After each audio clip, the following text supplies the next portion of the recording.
नमस्कार विद्यार्थी मित्रो, मी डॉक्टर धेडे DR, सहयोगी प्राध्यापक आणि अर्थशास्त्र विभाग प्रमुख, यशवंतराव चव्हाण वारणा महाविद्यालय, वारणानगर। आज आपण BA भाग 2 सेमिस्टर 3 पेपर नंबर 4 पैसा आणि बँकिंग यामधील बँकांचे गुंतवणूक धोरण, इन्व्हेस्टमेंट पॉलिसी ऑफ बँक्स हा घटक अभ्यासणार आहोत। बँकांची विविध कार्ये आपण यापूर्वी अभ्यासलेली आहेत। ठेवी स्वीकारणे, कर्ज देणे व इतर प्रकारची कार्ये बँका करत असतात। ठेवीच्या माध्यमातून बँकेकडे जो पैसा जमा झालेला असतोय, हा पैसा सर्वसामान्य ठेवीदारांचा असतोय। त्यामुळे त्या पैशाची इतरत्र गुंतवणूक करत असताना बँकांची गुंतवणूक तत्वे ही खूप महत्त्वाची आहेत, ते आपण पाहू। पहिले तत्व आहे सुरक्षितता तत्व।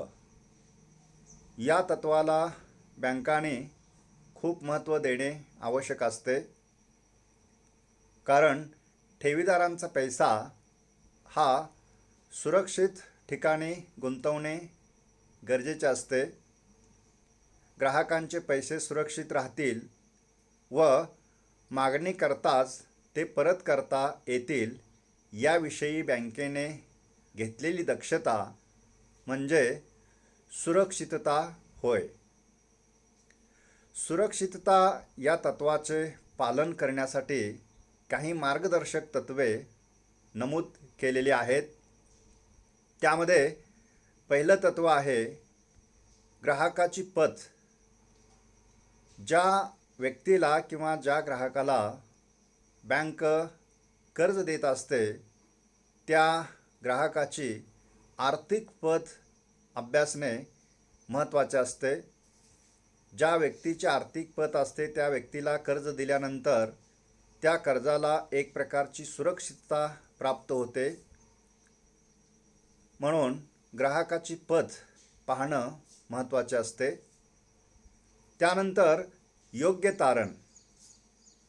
ज्या व्यक्तीला कर्ज दिले जाणार असते, त्या व्यक्तीकडे योग्य तारण मालमत्ता आहे की नाही हे पाहणे आवश्यक असते, कारण जे कर्ज दिले जात असते त्या कर्जाला सुरक्षितता म्हणून त्या व्यक्तीकडे योग्य तारण असावे लागते।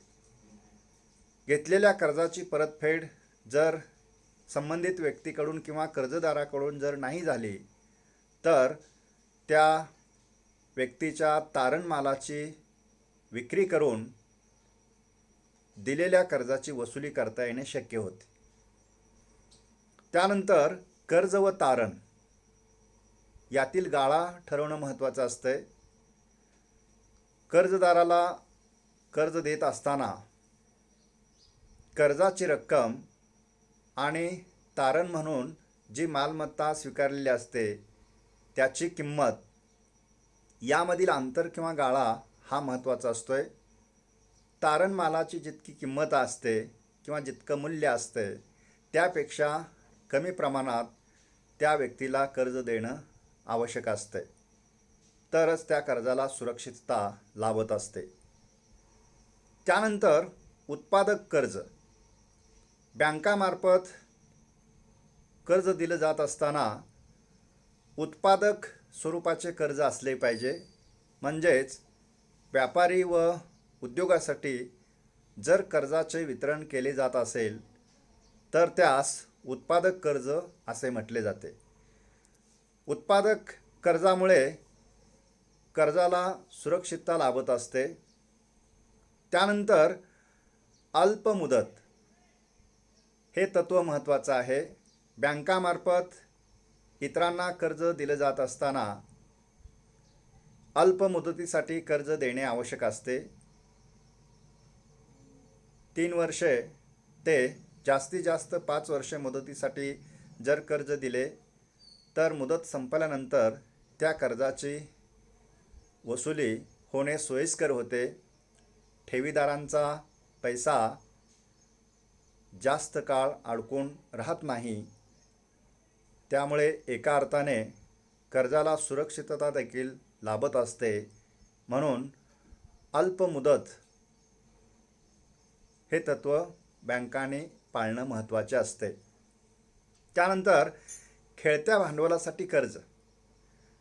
बँका ज्यावेळी कर्ज देत असतात त्यावेळी स्थिर भांडवलासाठी कर्ज न देता किंवा जरी कर्ज दिले तरी त्याचं प्रमाण कमी असावं, परंतु खेळत्या भांडवलासाठी बँकांनी जास्त कर्ज देणे आवश्यक असते. स्थिर भांडवलापेक्षा खेळत्या भांडवलासाठी जर कर्ज दिले तर त्या कर्जाला सुरक्षितता ही लाभू शकते. त्यानंतर सट्टे व्यवहारास कर्ज देऊ नये. बँकामार्फत ज्या कर्जाचे वितरण केले जात असते ते शक्यतो सट्टे व्यवहारासाठी कर्ज देऊ नये. बऱ्याच वेळा सट्टे व्यवहारासाठी जे कर्ज दिले जात असते ते कर्ज बुडण्याची शक्यता जास्त असते. त्यामध्ये धोका अधिक असतो. म्हणून शक्यतो बँकाने सट्टे व्यवहारासाठी कर्ज देऊ नये. त्यानंतर वेगवेगळ्या व्यवसायासाठी कर्ज देणे आवश्यक असते. उदाहरणार्थ कापड व्यवसाय असेल, किराणा व्यवसाय असेल, वैद्यकीय व्यवसाय असेल, हॉटेल व्यवसाय असेल, स्वयंरोजगार असेल, लघु उद्योग असेल इत्यादीसाठी कर्ज देणे आवश्यक असते. कारण ही कर्जे उत्पादक स्वरूपाचे असतात व त्याची परतफेड होण्याची खात्री असते. म्हणून वेगवेगळ्या व्यवसायासाठी कर्ज दिलं जाणं आवश्यक असते. शेवटी प्रादेशिक विविधता याचा देखील विचार करणं आवश्यक असते. एखाद्या विशिष्ट प्रदेशामधीलच व्यक्तींना किंवा संस्थांना मोठ्या प्रमाणात कर्ज न देता कर्ज वाटपामध्ये प्रादेशिक विविधता असावी. प्रादेशिक विविधता जर नसेल तर दुष्काळ, महापुराचा धोका होण्याचा मोठा धोका असतोय. म्हणून समजा एकाच प्रदेशातील व्यक्तींना कर्जाचं वितरण मोठ्या प्रमाणात केलं असेल तर त्या प्रदेशात समजा महापूर, दुष्काळ पडला असेल तर दिलेल्या कर्जाला धोका मोठ्या प्रमाणात होण्याची शक्यता असते. हे टाळण्यासाठी प्रादेशिक विविधता असणं आवश्यक आहे. त्यानंतर दुसरे तत्व आहे रोखतेचे तत्व. बँकाने रोखता या तत्वाला प्राधान्य देणे आवश्यक असते. मागता क्षणी ठेवीदारांचा पैसा परत करणं आवश्यक असते. यासाठी रोखतेला प्राधान्य देणे गरजेचे आहे. यासाठी काही तत्वांचं पालन बँकाने करणं गरजेचे आहे. त्यामध्ये स्वतःकडील रोख शिल्लक ही महत्त्वाची असते. स्वतःकडे रोख स्वरूपात पैसा हा बँकाने ठेवणं आवश्यक आहे. त्याचबरोबर इतर बँकेकडील रोख रक्कम बँका इतर बँकांना अल्प काळासाठी कर्ज देत असतात. ती कर्जे म्हणजे रोख रक्कम असल्यासारखेच असते. मागता क्षणी अशा प्रकारची कर्जे परत मिळू शकतात. त्यानंतर मध्यवर्ती बँकेतील तरल गुंतवणूक. रिझर्व्ह बँकेच्या धोरणानुसार वैधानिक रोखता निधी नुसार सरकारी रोख्यांमध्ये बँकांनी गुंतवणूक करणे आवश्यक असते. सरकारी रोख्यामध्ये जर गुंतवणूक केली असेल तर त्या गुंतवणुकीला सुरक्षितता ही मोठ्या प्रमाणात लाभत असते. त्यानंतर अल्पकालीन गुंतवणूक. विशेषतः व्यापारी हुंड्या, वित्तीय हुंड्या, भाग व कर्ज रोखे यामध्ये जी गुंतवणूक केलेली असते ती अल्पकालीन असते आणि अशा गुंतवणुकीपासून रोखता लाभत असते. त्यानंतर लाभतेचे तत्व. लाभता या तत्वाला देखील बँका मोठ्या प्रमाणात प्राधान्य देत असतात. गुंतवणुकीद्वारे बँकेची नफा मिळवण्याची क्षमता म्हणजे लाभता होय. प्रत्येक बँकेला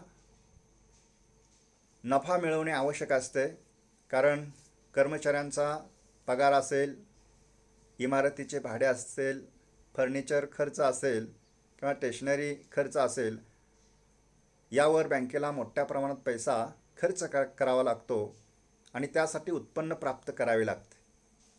म्हणून बँका गुंतवणुकीद्वारे नफा मिळवत असतात. परंतु यासाठी आधुनिक दृष्टिकोन बँकांनी स्वीकारणे आवश्यक आहे. यामध्ये रोख शिल्लक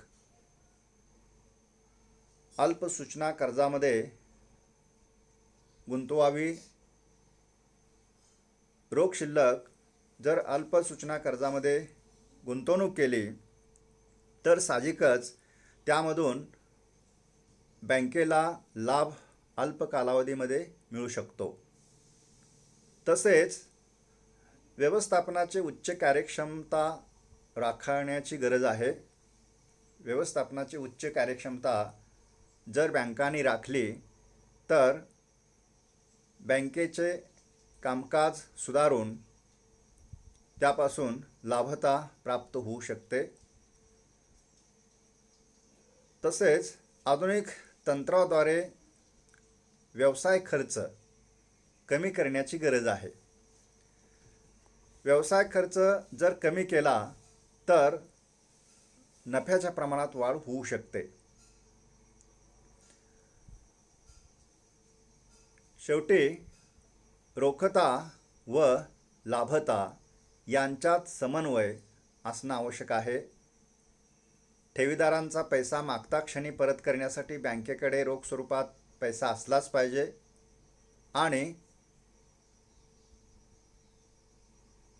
नोकरदार वर्ग यावर जो पैसा खर्च करावा लागतो किंवा इतर खर्च असेल त्यासाठी बँकेला लाभ मिळवावाच लागतो. परंतु रोखता आणि लाभता या दोन्हीमध्ये समानता असणं महत्त्वाचं आहे आणि त्यासाठीच बँकांचे गुंतवणूक धोरण हे महत्त्वाचे ठरते. यशस्वी व कार्यक्षम बँका बँकधारकांना चांगला लाभ व ठेवीदारांना आकर्षक व्याजदर देतात. यासाठी रोखता व लाभता यांच्यात समन्वय महत्त्वाचा असतोय आणि त्यासाठी काही बाबी करणं आवश्यक आहे. त्यामध्ये प्रथम रोखता निधीचे पालन बँकांनी करावे. काही रक्कम स्वतःकडे ठेवणे आवश्यक असते. त्याचप्रमाणे काही रक्कम इतर बँकाकडे ठेवणे आवश्यक असते आणि काही रक्कम मध्यवर्ती बँकेमध्ये ठेवणे आवश्यक असते. म्हणजे अशा प्रकारे रोखतेचे पालन जर केले तर ती अचूक किंवा योग्य गुंतवणूक धोरण म्हणता येईल. त्यानंतर अल्पसूचना कर्जे देण्याची गरज आहे. कमीत कमी 8 दिवस, जास्तीत जास्त 15 दिवस मुदतीची कर्जे बँकांनी जर दिली तर बँकेला त्यापासून व्याज मिळते आणि रोखता या तत्वाचं पालन देखील करता येणे शक्य होते. त्याचबरोबर हुंडीतील गुंतवणूक ही देखील महत्त्वाची असते. कमीत कमी 90 ते जास्तीत जास्त 180 दिवस मुदतीची हुंडी असते. अशा हुंड्यामध्ये बँका मोठ्या प्रमाणात गुंतवणूक करतात. ही गुंतवणूक म्हणजे एक प्रकारची तरल गुंतवणूक असते. याचबरोबर मध्यवर्ती बँकेमध्ये बँका हुंड्यांची पुनर्गुंतवणूक करू शकतात. त्यानंतर भाग व कर्ज रोखे यामधील गुंतवणूक ही महत्त्वाची असते, कारण बँका भाग व कर्ज रोख्यामध्ये मोठ्या प्रमाणात गुंतवणूक करतात. अशा गुंतवणुकीपासून भांडवल परतीची शाश्वती अधिक असते. याशिवाय व्याज व लाभांशाच्या स्वरूपात बँकांना उत्पन्न देखील मोठ्या प्रमाणात मिळू शकते. त्यानंतर दिलेली उत्पादक कर्जे, विशेषतः व्यापारी, कारखानदार व व्यावसायिक यांना जी कर्जे दिलेली असतात ती उत्पादक स्वरूपाची असतात आणि बँकांनी एकूण कर्ज पुरवठ्यापैकी 40 ते 50% कर्ज पुरवठा हा उत्पादक कर्ज म्हणून करण्याची आवश्यकता असते. याशिवाय इतर गुंतवणूक यामध्ये बँकेची इमारत असेल, मोकळी जागा असेल, फर्निचर असेल, यामध्ये केलेली गुंतवणूक जी असते तिचा समावेश इतर गुंतवणुकीमध्ये होतो. खरं तर ही गुंतवणूक म्हणजे मृत स्वरूपाची गुंतवणूक असते, परंतु कालांतराने या गुंतवणुकीचे मूल्य अभ्यासत असताना थोडक्यात आज आपण बँकेचे गुंतवणूक विषयक धोरण अभ्यासत असताना रोखता, लाभता, सुरक्षितता या तत्वांचा अभ्यास केलेला आहे आणि त्याचबरोबर लाभता आणि रोखता यांच्यातील समन्वय हा आपण अभ्यासलेला आहे.